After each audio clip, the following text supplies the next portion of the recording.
Hey guys, Tim here, and today we're going to be going over what I picked up at MTAC Score, which is the first time that MTAC has happened since 2019. You'll have to excuse me, I have a cat on my hair making love with my hair, but this was a really big convention moment for me because it marks my 10th consecutive MTAC. It took 12 years to get that far because MTAC was canceled in 2020 and 2021, but I was wearing all my badges there just because it was, usually I don't wear all my badges for MTAC just because it's so many now, but since it was the 10th consecutive one, it was a pretty big deal.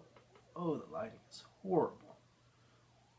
Anyway, MTAC goes to 11. That was the first one I went to, my first ever anime convention in 2011, and just been going to them every year since. And we have 2012, 2013, 2014, and then after those 4 years, they went to the Lanyard approach, which is MTAC 15 to Life, which was from 15. MTAC 16-bit, there's that one. MTAC Haiku, which was 2017. 18, 18th Battalion MTAC, and this one was 2019, which I almost skipped that year. The only reason I went is because I'd already been to 8 MTACs, and I was like, I want to at least make it to 10 before I not go again, but it took a long time to get to it. But yeah, the reason I went to this one was it was super last minute. I believe, which day did I go on? It was like Friday or Saturday. I only went for one day this year, and it was just on a whim. I was sitting at home the weekend it was happening, and I was just like, well, I've already been 8 times. May as well go for the 9th and then the 10th in 2020. And as we know, after the 19th one, 2020 did not happen because it is always in Easter, so it was right as the lockdowns were beginning in 2020. And unfortunately, it had to be canceled, and MTAC Score was the name for it, and that was originally for MTAC, because score is another way of saying 20 in English. So it was going to be MTAC Score, and it was going to be MTAC 2020. It would have been the 20th year that MTAC finally happened, which is true because it has the 2 and 10, which would be 20 in Japanese. So MTAC originally started in, I believe it was Murfreesboro, I want to say, in 1999. So it's been going on for a very long time now. So 22 years technically is the total distance it's been going, but only 20 of them happened due to the 2 years of the pandemic that it did not happen. But anyway, enough rambling about MTAC. No one else cares about MTAC. Only the local people, only like the 10 to 20,000-ish people that usually go to it now that it's gotten bigger, even care about it. So let's go over the autographs first, get those out of the way. I've got 3 autographs. I actually don't buy too much at conventions anymore since I don't buy English manga. I don't really buy those there. I don't really buy anime there.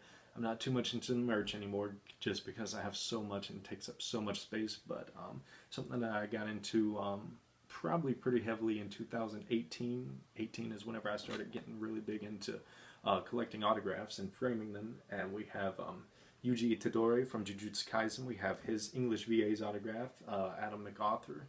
Unfortunately, my cat knocked the poster off the wall, and the glass broke right after paying for it. So yeah, that's a little disappointing. That's some wasted money, but I'm going to get another one for it. It does suck a little bit because it did get a few scratches from where it fell and broke, but nothing major. Anyway, we have his autograph.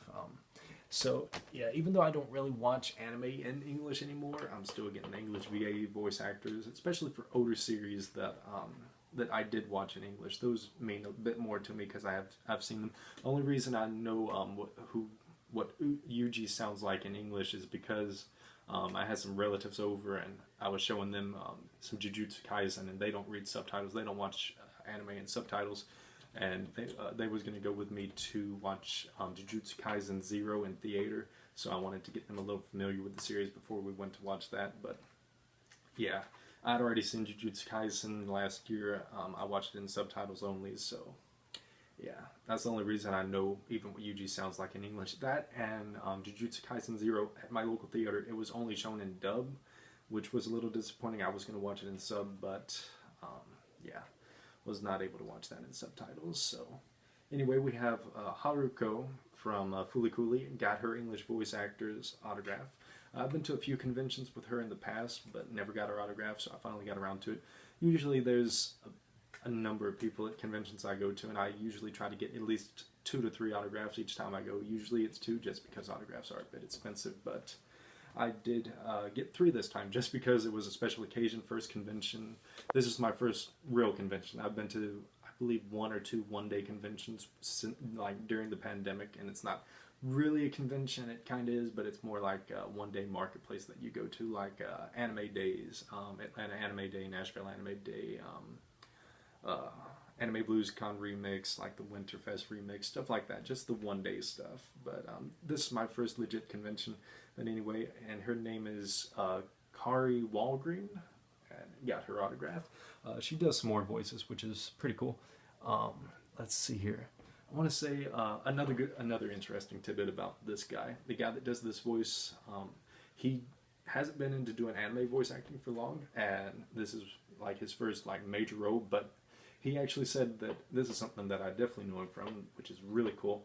He actually does the, you know, the bumpers from Disney Channel, Disney XD and stuff, where it goes next on Disney XD. He does that, so that was really cool learning that, because I did not know that, but it didn't even list it on as something he did in its credits for, you know how whenever you go to conventions, like on the website, it lists all the characters they do. It didn't even list that, but it was really cool to find out that he does the bumper voice, so that's really interesting to me, just random knowledge like that.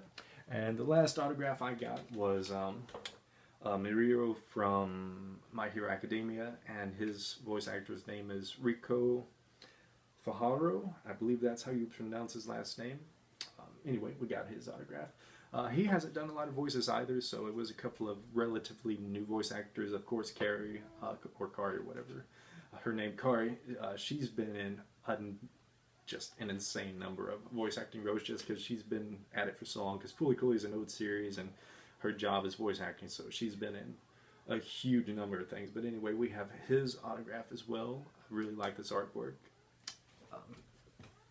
But yeah, that's it. That's it for the autographs. Only got those 3, but we have a few pickups. I believe these are the only 3 things I got. Well, I've been snacking on these.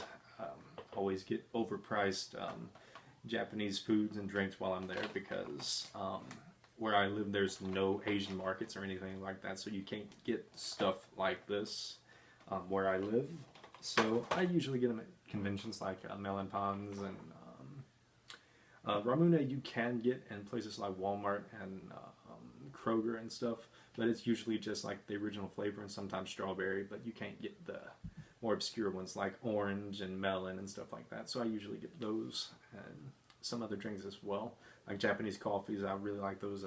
They did not have Boss coffee at this one, and that's like my favorite Japanese branded coffee that I had while I was in Japan. It was really good. Not too sweet, but still creamy, and it was really good. Getting those from convenience stores. We have a couple of VHS now. It says not for sale to minors for some reason, but these are not hentai. These are just ADV, an old ADV series. I do have some Japanese hentai on VHS, and they are by Soft Cell, and that's one of the only publishers for Soft Cell. And those are. Soft Cell is the one that did hentai back in the day on VHS, and they did some hentai on Blu-ray. Actually, they released 5 or 6 on Blu-ray here in America, like kind of recently, a few years ago. But we have these. Wanted to pick these up just because every time I go to conventions, I'm on the lookout for older stuff and more obscure stuff, like anime on VHS. I pretty much always buy whatever I find of that. There was a few more that they had, but I just didn't want to pay the prices for some of the stuff that they had on VHS. And I figured Devil Hunter Yoko, that's a bit more obscure than the other ones that they had. So I decided to go for these, and got a couple of them. We got number 6 and Forever. So I actually don't have any more of this series, and I believe it did have a DVD release by ADV, but it is insanely expensive. So not sure I'll ever get that unless I find it used at like a thrift store or something like that. And the last 2 things we have is Case Closed, Sunflowers of Inferno, which I believe is one of the movies. I don't believe it's a TV special. I believe it's one of the movies. But the reason I got it is because I want to say I got on Right Stuff recently, and like a lot of the Case Closed stuff is out of print. So I'm still missing Zero the Enforcer. I have episode 0. I can't remember the names to them, but they're over there. But I have 3 of them that they've released so far, and of course I'm missing the Lupin the Third collabs with the Detective Conan. So I'm missing those, and I'm missing Zero the Enforcer. And I believe I will be caught up once I get Zero the Enforcer. But this is the newest one, I believe. It's either Zero the Enforcer or this one that is the newest one that Eastern Star or Discodic has released over here in America. So definitely buying these up just because I want to support as much Case Closed as I can. That way hopefully we get more. I am actually going to continue buying the manga in English from Viz, even though I am 30 plus volumes behind. I'm on like volume 52 is what I have in English, but I do want to catch up on those one day just because this is a series I really love, enjoy it a ton, and unfortunately Funimation canceled the anime, so I'm hoping that if we keep supporting it from Discodic, that maybe they'll at least bring it over in subtitles. That way we can have a physical copy here in America. But we're talking over 1,000 episodes, and I just don't know if they would do that. They usually don't do long series like that. But if these keep selling well and they keep bringing the movies out and specials, hopefully we will get the full anime eventually. I doubt it, but I can have hope, and I want to support the manga just because I don't want the manga to get canceled here, because basically no bookstore carries the Case Closed manga, so you basically have to buy it online to support it. So